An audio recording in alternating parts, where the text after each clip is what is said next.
안녕하세요. 말씀을 품고 말씀을 살아내는 바이블 1189 23번째 날, 오늘은 창세기 23장입니다. 창세기를 설명한 책 중에 UBC 주석을 보니까 23장을 이렇게 소개하고 있는데요.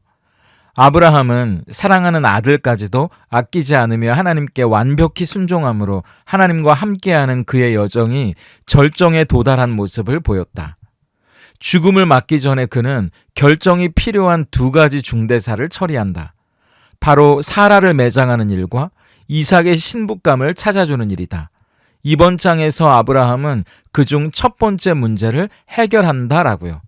말 그대로 아브라함은 자기 인생을 통해 하나님을 향한 신앙을 증명했고요. 이제 남은 건 그의 인생의 아름다운 마무리였다는 겁니다. 아내 사라를 떠나보내는 것, 그리고 아들 이삭의 신부감을 찾아주는 일이었다는 거예요. 오늘 23장은 그 중에 첫 번째, 아내 사라를 장사 지내는 이야기고요. 두 번째, 이삭의 신부감을 찾아주는 이야기는 내일 24장에, 그리고 25장에서 드디어 믿음의 조상으로 부름받았던 한 사내, 이 아브라함은 하나님의 부름을 받아 영원한 안식에 들어가게 됩니다. 그러니까 23장부터는 아브라함이 자기 인생을 아름답게 마무리하는 장면이라고 봐도 무방하겠죠. 아내 사라가 죽고 난 뒤에 사라를 매장할 곳을 찾다가 해쪽 속에 막벨라 굴을 얻기 위해 3번에 걸쳐서 이루어지는 협상을 우리에게 보여줍니다. 처음에는 아브라함에게 아무 곳이든지 마음에 드는 매장지를 골라서 아내를 묻으라고 이야기를 하거든요. 그러자 아브라함이 아니라고, 나는 온당한 대가를 지불하겠다고 이야기를 하면서 에브론이라는 사람의 땅에 있는 막벨라 굴을 지목해서 그곳을 달라고 부탁합니다. 그러자 이 에브론이 막벨라 굴뿐만 아니라 거기에 딸려있는 밭까지 사용하도록 허락해 주거든요. 그러니까 이번에도 아브라함은 알겠다고, 그럼 그러지 말고 이번에도 온당한 대가를 지불하겠으니까 값을 불러보라고 이야기합니다. 그러자 마지막으로 에브론이 은 400세겔을 부르고 아브라함은 한 푼도 흥정하지 않고 부른 그대로 그 대가를 치르고 아내 사라의 매장지로 막벨라 굴을 얻게 되는 것으로 23장이 마무리됩니다. 아까 말씀드린 대로 23장 전체가 토지를 사고 파는 이야기로 되어 있는데요.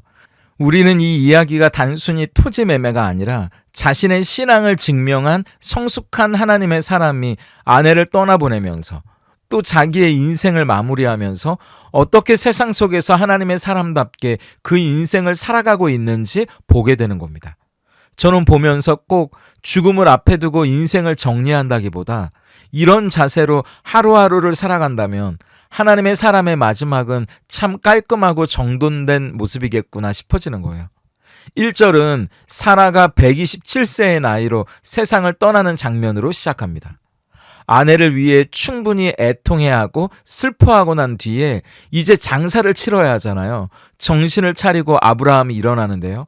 4절을 보면 사라가 죽음을 맞은 이 헤브론 땅의 헷 족속에게 장사할 곳을 내어달라는 부탁을 하게 됩니다. 한번 보세요. 나는 당신들 중에 나그네요 거류하는 자이니 당신들 중에서 내게 매장할 소유지를 주어 내가 나의 죽은 자를 내 앞에서 내어다가 장사하게 하시오. 헷족속에게 아내 사라의 매장지를 내어달라고 부탁하면서 스스로를 나그네요 거류하는 자라고 소개합니다. 이게 아브라함의 자기 정체성이었다는 거 아닙니까? 거류하는 자라는 말은 떠돌아다니는 사람이라는 뜻이거든요. 아브라함이 하란을 떠나 가나안으로 향했을 때 나이가 75이었거든요. 사라와 나이 차이가 10살이니까 지금 사라가 죽었을 때 아브라함의 나이는 137살입니다. 그러니까 지금 아브라함이 가나안 땅에 들어와서 산 지가 벌써 60년이 넘었다는 거 아닙니까? 아브라함이 가나안 땅에 들어와 산 지 5년, 6년 정도라면야 내가 나그네요 떠돌이라고 말하는 게 이해가 되겠지만 이미 60년 이상이나 가나안 땅에서 잔뼈가 굵고 어느 정도 먹고 살 만큼 자리도 잡은 아브라함이 이렇게 이야기하는 건 이해가 잘 안 되잖아요. 우리는 여기서 믿음의 사람은 이 땅을 살면서 나그네 의식을 가지고 살아간다는 걸 알게 됩니다. 나그네는 자기가 있는 곳에서 영원히 사는 사람이 아니잖아요. 어차피 언제든 길을 떠나야 하는 사람입니다. 그러니까 짐을 가볍게 해야죠. 주렁주렁 이것도 사고 저것도 사고 내가 가지고 싶은 거, 입고 싶은 거, 누리고 싶은 거 다 보따리에 쟁여놓는 사람이 아니라는 겁니다. 어차피 떠나야 할 사람이기 때문이죠. 선배 목사님이 그런 이야기를 하신 게 기억이 나는데요. 목사는 3가지 준비를 늘 해야 한다고 하시더라고요. 하나는 언제든 설교할 준비를 해야 한답니다. 어디서든 말씀을 전할 준비를 해야 하니까요. 또 하나는 언제든 죽을 준비를 해야 한다고 하더라고요. 목회자로서 먼저 죽어야 하니까요. 저 사람을 죽이고 내가 사는 사람이 아니니까 죽는 자리, 죽어야 할 사람이 필요하다면 그건 목회자인 내가 되어야 한다는 겁니다. 그리고 마지막에 언제이든 떠날 준비, 이사갈 준비, 짐 쌀 준비를 하라고 하시더라고요. 오늘 여기서 목회하더라도 또 하나님이 부르시면 그 자리를 떠나고 싶지 않아도 바람처럼 깨끗하게 사심 없이 정갈하게 떠날 수 있는 준비를 늘 하고 있어야 한다고요. 이 3가지가 다 쉬운 준비는 아닌 것 같아요. 설교할 준비도 쉽지 않고요. 내가 죽을 준비도 쉽지 않고요. 또 언제든 떠날 준비도 다 어려운 일이다. 솔직히 그런 마음이 들거든요. 그런데 성경은 우리에게 이건 비단 목회자만이 아니라 이런 모습은 우리 성도들의 삶이기도 해야 한다고 이야기하는 겁니다. 히브리서 13장 13절부터 16절까지를 3번역으로 한번 보세요. 이 사람들은 모두 믿음을 따라 살다가 죽었습니다. 그들은 약속하신 것을 받지는 못했지만 그것을 멀리서 바라보고 반겼으며 땅에서는 길손과 나그네 신세임을 고백하였습니다. 이런 말을 하는 사람들은 자기네가 고향을 찾고 있다는 것을 나타내는 것입니다. 그들이 만일 떠나온 곳을 생각하고 있었더라면 돌아갈 기회가 있었을 것입니다. 그러나 사실은 그들은 더 좋은 곳을 동경하고 있었던 것입니다. 그것은 곧 하늘의 고향입니다. 그래서 하나님께서는 그들의 하나님이라고 불리는 것을 부끄러워하지 않으시고 그들을 위하여 한 도시를 마련해 두셨습니다. 우리는 이 땅에서 영원히 살아가는 사람들이 아니라는 겁니다. 우리는 더 좋은 곳을 바라보며 살아가는 사람이라는 거예요. 아브라함을 보세요. 하나님이 약속하셨고 주겠다고 말씀하신 가나안 땅에 살게 됐지만 그 땅에서 1000년 만년 살 것처럼 살지 않았다는 거예요. 우리 같았으면 건축부터 했겠죠. 반듯한 집부터 지었을 거고 땅을 샀을 거고요. 사람을 사서 농사 짓고 여기서부터 여기까지는 내 땅. 이건 내 거. 이것부터 하지 않았을까요? 그러면 하나님이 떠나라고 하셔도 못 떠나는 겁니다. 하나님이 말씀하셔도 못 들은 척 귀를 막을 수밖에 없는 거죠. 내가 이뤄놓은 게 있는데요. 내가 소유한 게 있는데요. 그럼 하나님이 말씀하셔도 그걸 못 내려놓는 겁니다. 그걸 버려두고 떠난다는 게 너무나 힘든 일이 돼버리는 거예요. 그렇게 스스로에게 속게 되는 겁니다. 하지만 믿음의 사람은 이 땅에서 살아가는 우리의 삶이 나그네요. 잠깐 왔다 가는 삶이라는 걸 잊어버리지 않는다는 거예요. 왜냐하면 우리에게는 가야 할 하늘의 집이 있다는 걸 알기 때문입니다. 그 나라에 가기까지 우리는 이 땅에서 언제든 하나님이 가라 하시면 가고 멈추라 하시면 멈출 수 있는 나그네로 모든 욕심과 자아를 내려놓고 살아가는 사람이어야 한다는 거죠. 그게 참 쉽지 않죠.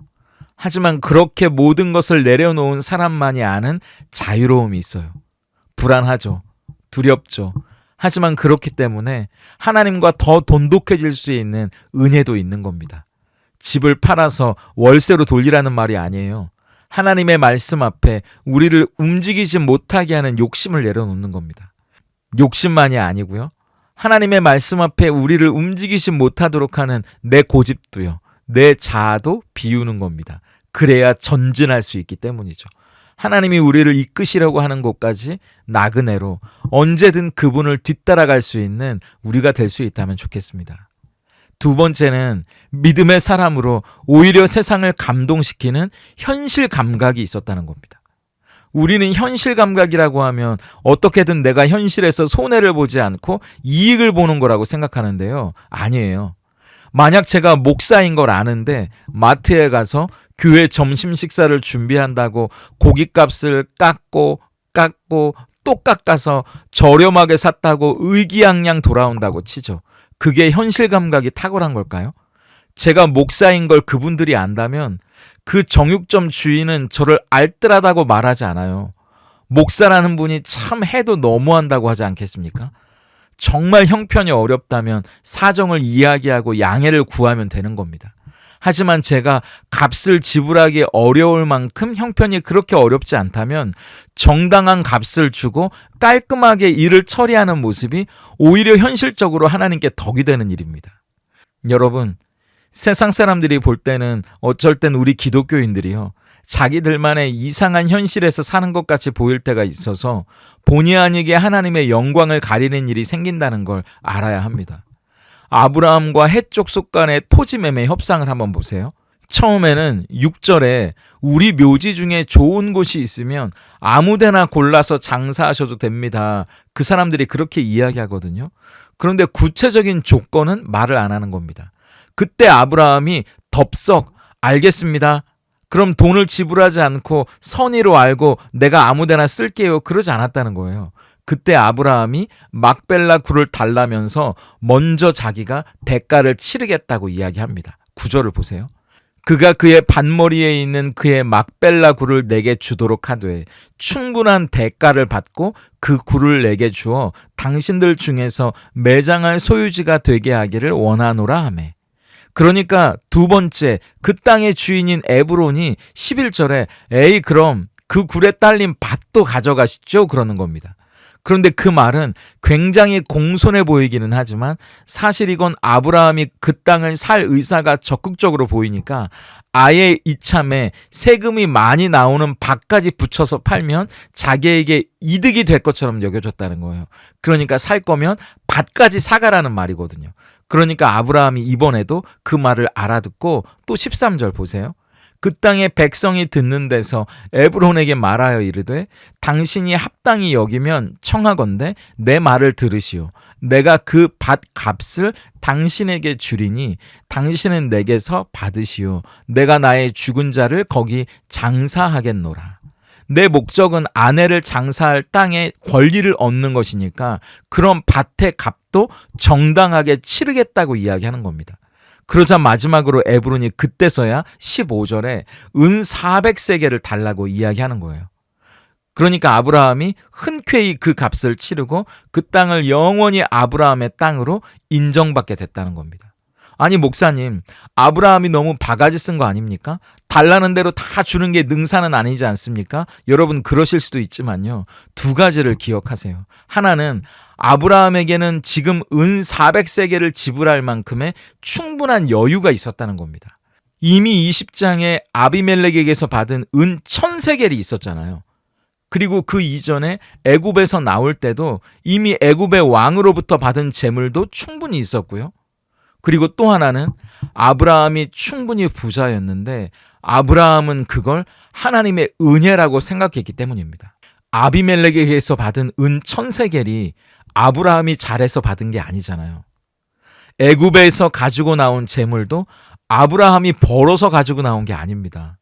아브라함이 아내 사라를 누이라고 거짓말하고 실수하고 잘못했는데도 불구하고 하나님이 복을 주셔서 얻은 거잖아요. 하나님의 은혜로 얻은 재물이라고요.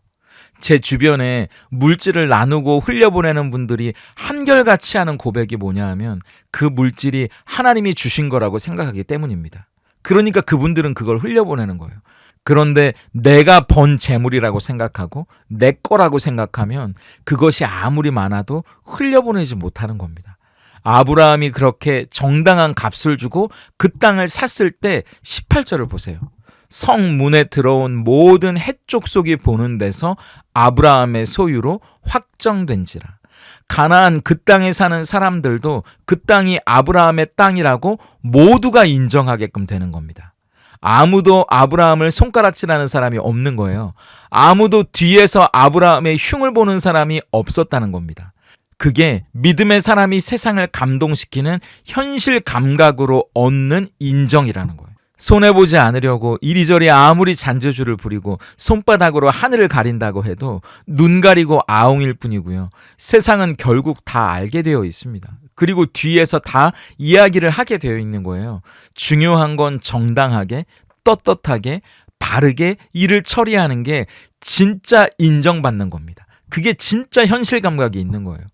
말만 은혜로, 좋은 게 좋은 거로, 믿음으로가 아니라 우리가 있는 곳에서 실력으로 떳떳하게 아쉬운 소리 하지 않아도 될 만큼 열심히 성실하게 일하는 대가를 지불해서 얻는 인정이 모두가 고개를 끄덕일 만큼 인정받을 수 있는 게 진짜 현실 감각 있게 살아가는 삶의 모습이라는 거죠. 생각해 보세요. 하나님조차 우리를 죄와 죽음에서 대속, 값을 지불하고 사셨다고 말씀하시지 않습니까?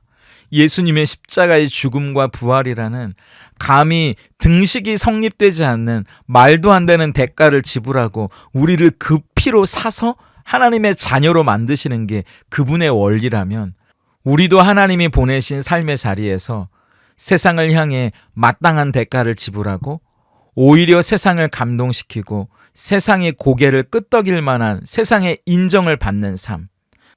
현실 속에 살지만 현실을 모르고 우리들끼리의 삶을 살아가는 것이 아니라 오히려 현실 속에서 현실을 감동시킬 수 있는 진짜 현실 감각 있는 삶을 살아가는 우리 모두가 될 수 있으면 좋겠습니다. 오늘 바이블 1189 적용입니다. 믿음의 사람은 나그네 의식을 가지고 살아갑니다. 하나님의 말씀에 순종해서 우리가 움직여야 할 때 우리를 가로막는 내 욕심과 고집이 있다면 뭘까요? 오늘 나에게 가라고 말씀하시는 자리는 어디일지, 또 하나님이 나에게 하라고 말씀하시는 실천은 무엇인지 생각해 보면 좋겠습니다. 둘째, 믿음의 사람은 세상을 감동시키는 현실 감각으로 인정받습니다. 가정에서, 직장에서, 교회에서 그리스도인답게 살아가기 위해 우리가 지불해야 할 마땅한 대가가 있다면 뭘까요? 세상을 감동시킬 만큼, 세상이 인정할 만큼의 삶이 무엇인지 한번 묵상해 보면 좋겠습니다. 함께 기도하겠습니다. 우리를 이끄시되 용두사미로 처음은 멋지고 아름답지만 끝은 유야무야 흐지부지 끝나게 하지 않으시는 하나님, 오히려 처음은 약하고 부족한 모습이었지만 그 마지막은 아름답고 멋진 모습으로 빚어가시는 신실하신 하나님 감사합니다. 오늘 아브라함의 인생의 황혼이 우리의 모습일 수 있다면 참 좋겠습니다. 언제든 하나님이 부르시면 기꺼이 모든 걸 내려놓을 수 있는 정갈하고 정돈된 삶, 세상의 욕심을 내려놓고 하나님의 나라를 꿈꾸는 인생, 그 나그네의 삶이 우리의 모습이게 해 주시옵소서. 그렇기에 이 땅에서 우리가 얻고자 하는 것을 탐욕스럽게 찾아 헤매이며 내 이익만을 구하고 절대 움켜쥐고 놓지 못하는 놀부와도 같은 모습이 어느새 우리의 모습이 되지 않기를 원합니다. 오히려 세상을 감동시킬 만큼 성실하고 열심히 살아가는 사람들이 우리 믿는 사람들이기를 원하고, 세상이 인정할 만큼 베풀고 나누어 줄 수 있는 넉넉한 사람들도 우리 믿는 사람이게 해 주시옵소서. 그리하여 우리가 서 있는 곳, 우리가 걸어왔던 길을 모두가 고개 끄덕이며 인정해 줄 수 있는 흔적을 남길 수 있는 우리 하나님의 사람들 되게 해 주시옵소서. 예수님의 이름으로 기도드립니다. 아멘.